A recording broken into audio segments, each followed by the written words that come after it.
తెలంగాణలో phone tapping పై political fight ముదురుతోంది. జిల్లాలోనూ ప్రతిపక్ష నేతల ఫోన్ ట్యాపింగ్ జరిగిందంటూ కాంగ్రెస్ ఎమ్మెల్యే ఎన్ఎం శ్రీనివాసరెడ్డి డీజీపీకి ఫిర్యాదు చేశారు. ఇటు కేటీఆర్ కూడా స్పందించారు. ఫోన్ ట్యాపింగ్ వ్యవహారంపై రేవంత్ రెడ్డికి సవాల్ విసిరారు. రేవంత్ రెడ్డికి ఎవ్వరూ భయపడరని విచారణ జరుపుకోవాలంటూ సవాల్ చేశారు.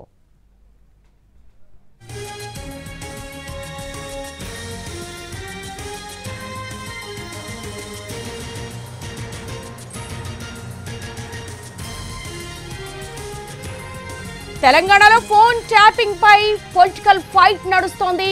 ఫోన్ ట్యాపింగ్ విషయంలో చర్యలు తీసుకోవచ్చంటూ మాజీ మంత్రి కేటీఆర్ వ్యాఖ్యానించారు. ఎవరెవరు తప్పులు చేశారో బయట పెట్టొచ్చు అంటూ కూడా ఆయన వ్యాఖ్యానించారు.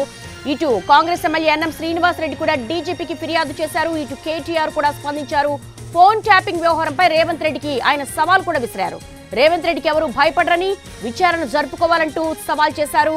ప్రస్తుతం ఎవరెవరు తప్పులు చేశారో బయట పెట్టొచ్చు అంటూ కూడా ఆయన కామెంట్ చేశారు. జిల్లాలోనూ ప్రతిపక్ష నేతల ఫోన్లు ట్యాపింగ్ జరిగిందని కాంగ్రెస్ ఎమ్మెల్యే ఎన్ఎం శ్రీనివాసరెడ్డి కూడా డీజీపీకి ఫిర్యాదు చేశారు.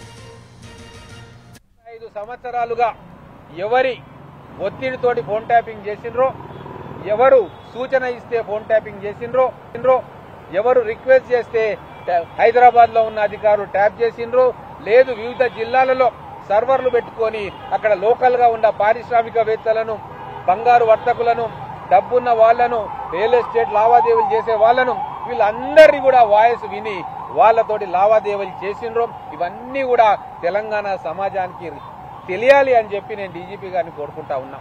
కేవలం హైదరాబాద్ బేస్డ్ గా మీరు ఇన్వెస్టిగేషన్ చేస్తే లక్షలాది మంది బాధితులు జిల్లాల్లో ఉన్నారు.